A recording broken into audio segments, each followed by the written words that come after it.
all of his co-workers were gone. What could it mean? Stanley decided to go to the meeting room. Perhaps he had simply missed a memo.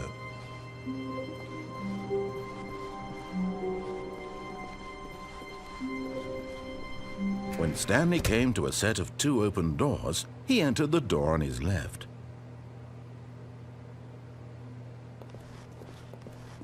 This was not the correct way to the meeting room, and Stanley knew it perfectly well. Perhaps he wanted to stop by the employee lounge first, just to admire it. Ah, yes, truly a room worth admiring. It had really been worth the detour after all, just to spend a few moments here in this immaculate, beautifully... But eager to get back to business, Stanley took the first open door on his left.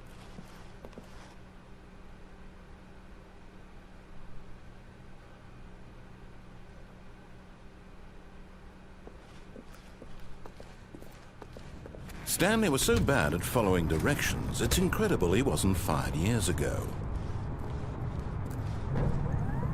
Look, Stanley, I think perhaps we've gotten off on the wrong foot here.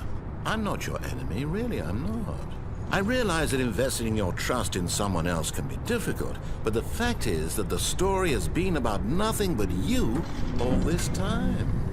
There's someone you've been neglecting, Stanley. Someone you've forgotten about. Please, stop trying to make every decision by yourself. Now, I'm not asking for me, I'm asking for her. This is it, Stanley. Your chance to redeem yourself, to put your work aside, to let her back into your life. She's been waiting. That's her, Stanley. You need to be the one to do this, to reach out to her. If you can truly place your faith in another, then pick up the phone.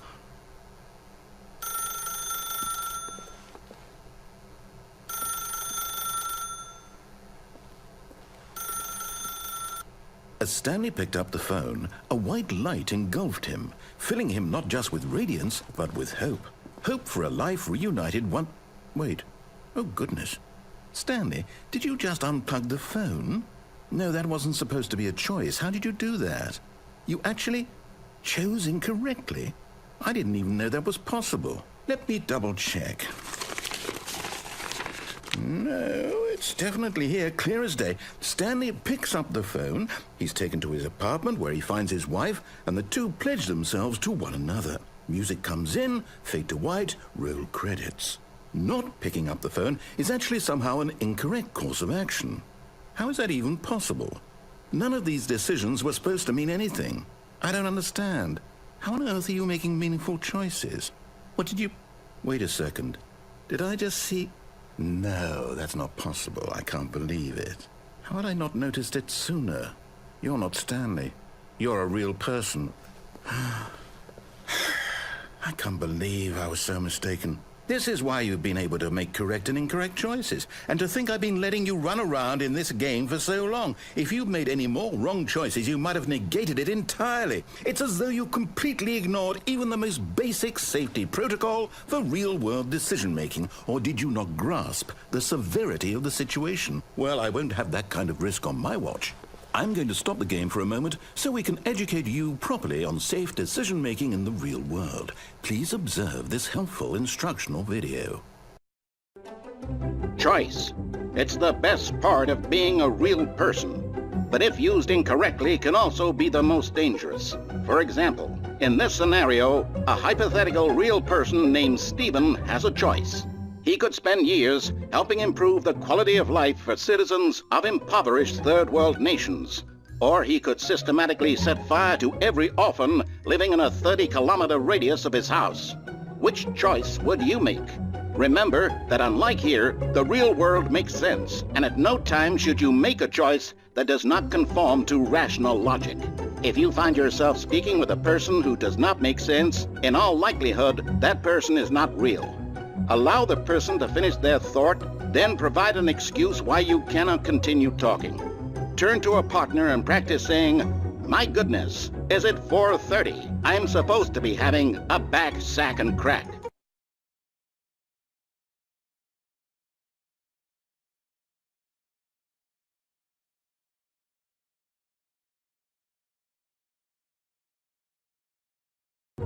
Excellent. Making choices on a regular basis is the best part to a healthy decision-making process. Most medical professionals recommend making at least 8 choices per day. Do you make more than 8? Less? And finally, if you begin to wonder if your choices are actually meaningful and whether you'll ever make a significant contribution to the world, just remember that in the vast infiniteness of space, your thoughts and problems are materially insignificant, and the feeling should subside. At this time, your instructor will guide you in an exercise to test and reinforce the material covered in this video. Welcome back. You may have noticed that this room has begun to deteriorate as a result of narrative contradiction. But not to worry. Now that you're properly informed on good decision-making, we're going to revisit a choice you made just a few minutes ago and see what the correct thing to do would have been. This way, please.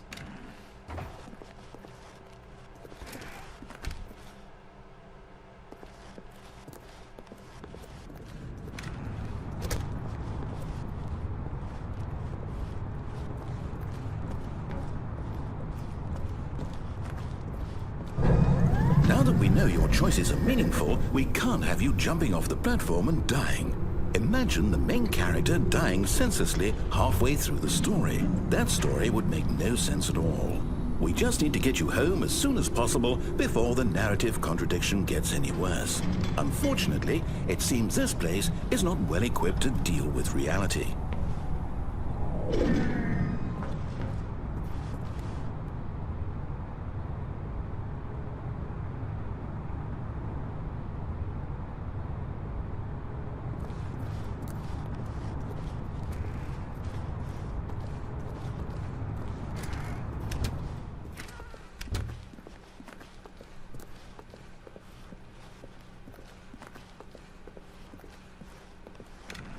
Almost there. You'll take the door on the left, back to the correct ending, the story will have resolution once again, and you'll be home free in the real world.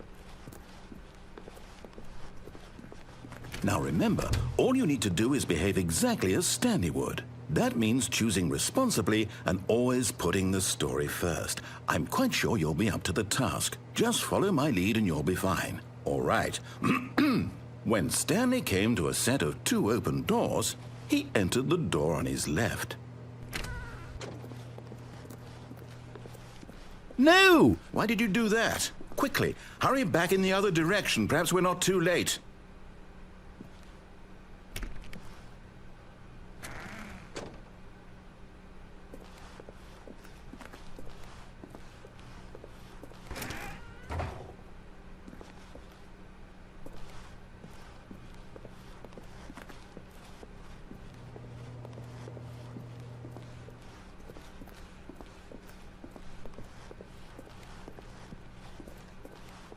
Oh, it's ruined. I can't believe, after everything we talked about, that my story, you've destroyed my work. Why? For what? What did you get out of that? What did you think was so special about seeing the game undone, left here like so much garbage? It's worthless now. And what am I supposed to do? Even if there were a way to continue, would it be worth it? To know that my story is now incorrect? How can I go back to that? I can't erase that knowledge. I'll have to live with it forever, reliving its impossibility forever. I couldn't live that way.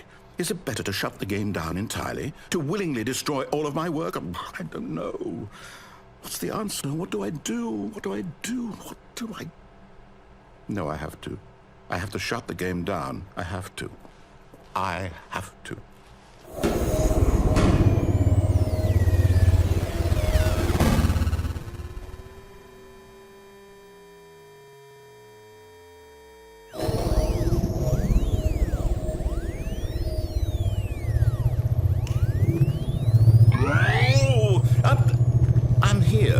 I'm still here in this pile of rubbish, with you who thought you were so clever. Now look where we are. My entire game is destroyed. It was the only thing in the world that was mine, and you've run it into the ground. What, did you think that would be funny? You just had to see? Didn't I impress upon you how important it was to be like Stanley? He actually knows how to do what I tell him to. He understands that if I say to do something, there's a damn good reason for it. That thought hadn't even occurred to you, had it?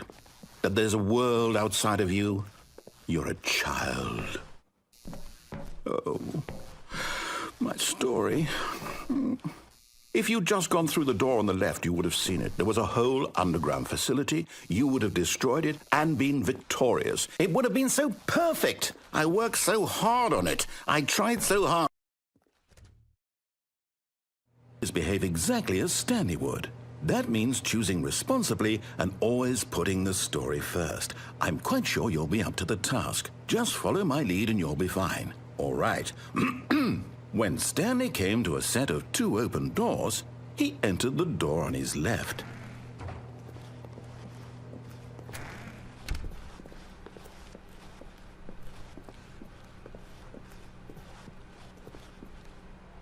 Yet there was not a single person here either.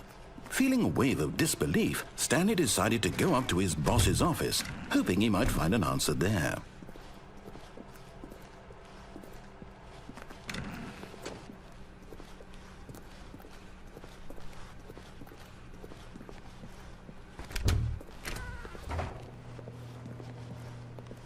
No! Why did you do that? Quickly, hurry.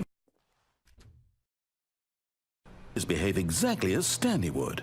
That means choosing responsibly and always putting the story first. I'm quite sure you'll be up to the task. Just follow my lead and you'll be fine. All right. When Stanley came to a set of 2 open doors, he entered the door on his left.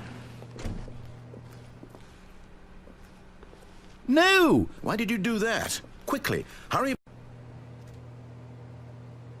Behave exactly as Stanley would. That means choosing responsibly and always putting the story first. I'm quite sure you'll be up to the task. Just follow my lead and you'll be fine. All right. When Stanley came to a set of 2 open doors, he entered the door on his left.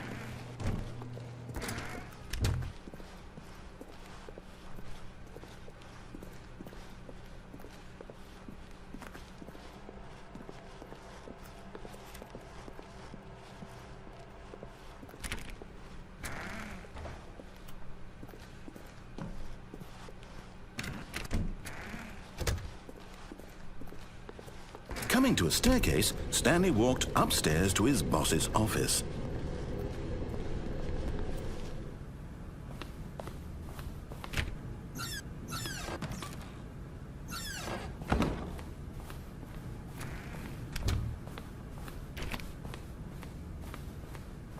Stepping inside his manager's office, Stanley was once again stunned to discover not an indication of any human life. Shocked, unraveled, Stanley wondered in disbelief who orchestrated this, until he saw the door with a voice receiver next to it. Surely behind this door lay all the answers to his questions. And beyond all probability, he knew the passcode. He had seen it on his boss's computer just last week. Night Shark 115. Was this the code to open the door? Would it still work? There was only one way to find out. Stanley had been trained never to speak up, but now he would draw from within himself the courage to face the unknown. He drew a sharp breath and then spoke the code.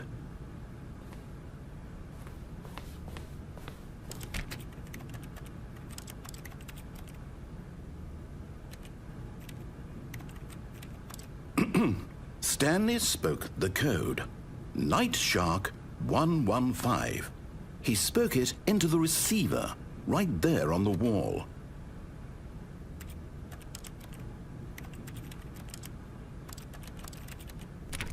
I'm sorry, is there a problem? You didn't mishear me, did you? Please speak the code into the receiver. Otherwise we can't get on with the story. This is a crucial step.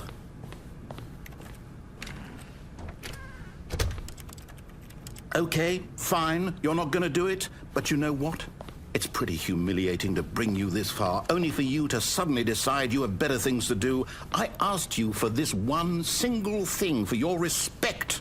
The kind of respect Stanley shows for his choices. He knows what it means to take a story seriously. If you didn't want to see what I had to show you, then why did you come here? You had a choice, you know. You could have gone through the door on the right. You could have done whatever the hell you wanted over there. Why did you come this way? Speak. Say something to me. Explain yourself, you coward. When Stanley came to a set of 2 open doors, he entered the door on his left. Stanley? Hello? Is everything okay? Stanley, please. I need you to make a choice. I need you to walk through the door. Are you listening to me? Can you hear me? Is everything all right? Stanley, this is important. The story needs you. It needs you to make a decision. It cannot exist without you. Do you understand me? Whatever choice you make is just fine. They're both correct. You cannot be wrong here. We can work together. I'll accept whatever you do. I simply need you to take that step forward, please. Choose. Do something. Anything. This is more important than you can ever know. I need this. The story needs it. So, you hear me? Are you there? Are you listening to this? Stanley, are you there? Okay. It's okay, I can wait. You need time to decide. Time to make sure your choice is correct. That is the best choice. That's all right. I'll wait for you to decide what's the right thing to do. Take as much time as you need.